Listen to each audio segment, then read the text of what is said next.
Hello boys and girls, this is Got Tank, and today I want to talk to you about the FV4005.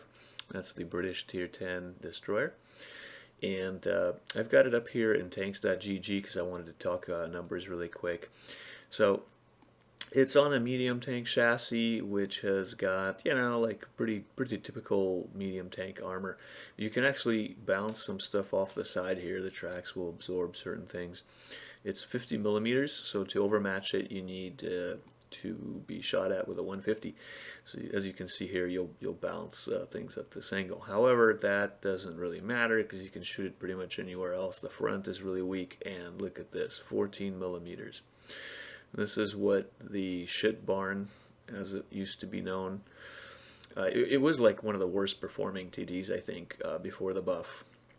And now I don't think it's so bad. I actually think it's a pretty good addition to anyone's garage, really. It's kind of fun.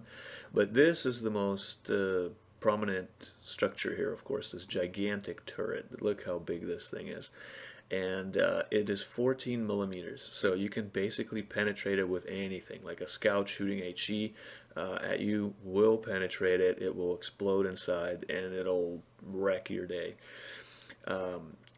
So that's the bad news. It's gigantic and extremely soft. So what's the good news? Well, um, let's see, the elevation's pretty good. It's 8 up, 8 degrees, and then down it is 10, which is, it was some of the best in the game before, the Swedes came out with all their insane depression. But so that's still really good. That's 10, and that's because the back of the gun there has a lot of movement there in this turret, so that's one of the advantages it has over the 183.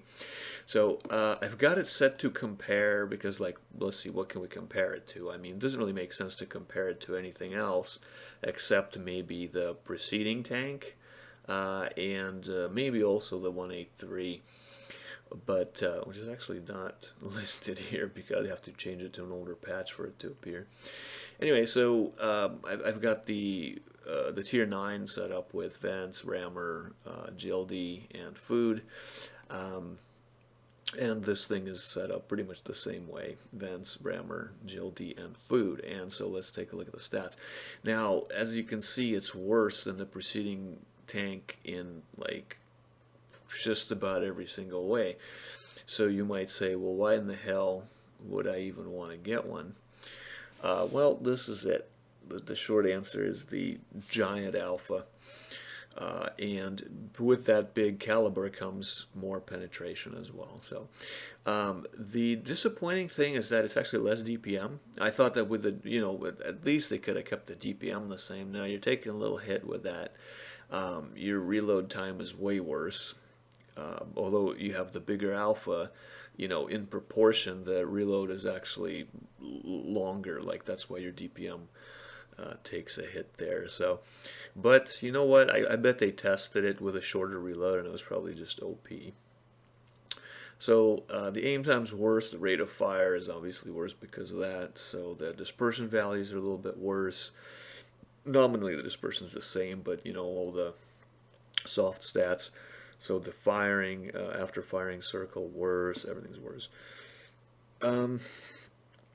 You have more damage potential. With the other one, you could do a max of 18,000. With this one, you could do 23,000. And I think that's probably with AP shells, not with the Hesh. With the Hesh, you could do more. Of course, I'm comparing this to the gun of the 5.5 on the old one. So mobility is actually a little worse. The top speed, I wish it was 40. It's noticeably worse. Reverse speed's worse. The power to weight is pretty much the same. Not that big a deal. The traverse is similar. Some of this stuff here, pretty much everything. Your terrain passability, everything is worse. You've got a little bit more health. You've got a little bit more module health, things like that. So the view range pretty much the same. Not much else to talk about there. Okay, so let's dive into the game. And so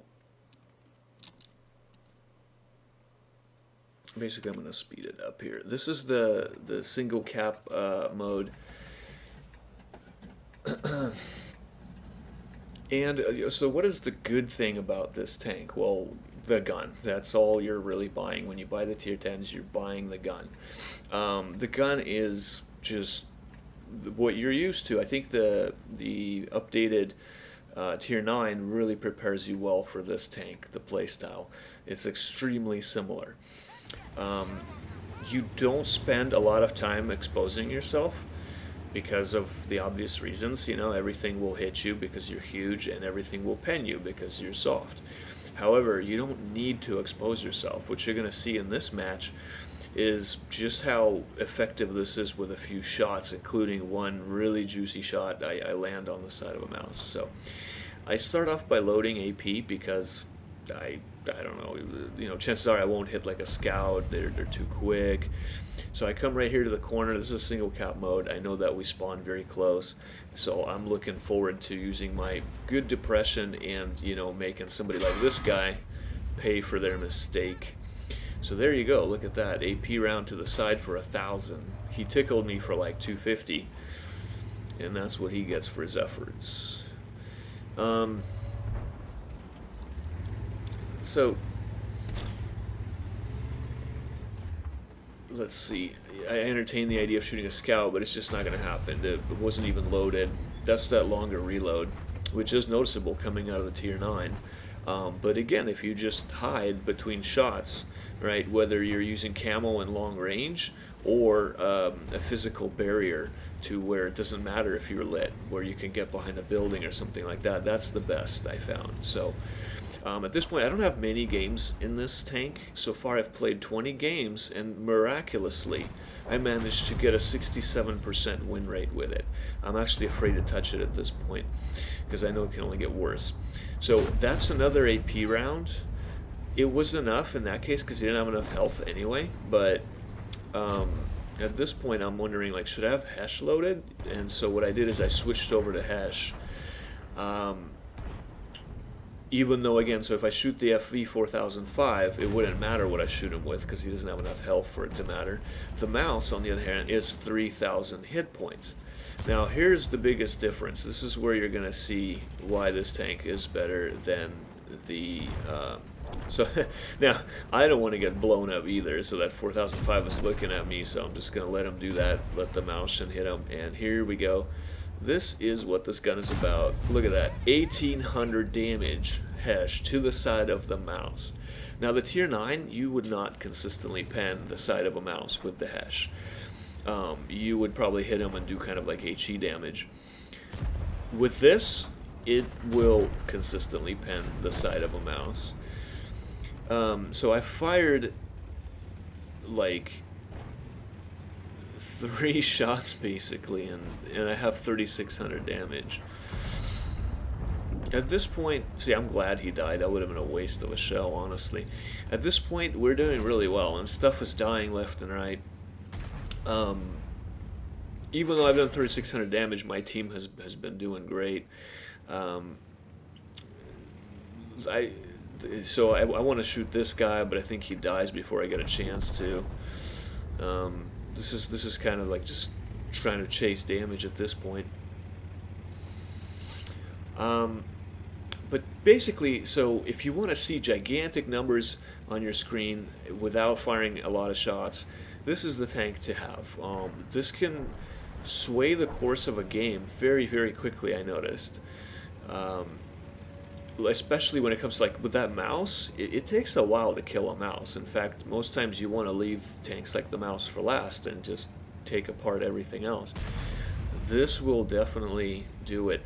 In fact, I was playing my MX-30 on mines, and right as I was trying to go for the hill, I got hit for literally one-shotted all the way, and the last 80 points went with fire because a 4005 hit me. These things are deadly. And very annoying. You know, I can see players getting mad. I was mad when it hit me. So here I'm just kind of, you know, the game's over for them. They're trying to like cap it out or something, which is never going to happen. Oh, see, here we go. I bounced. I was talking earlier about the hull. I can actually bounce stuff. I bounced a UDES.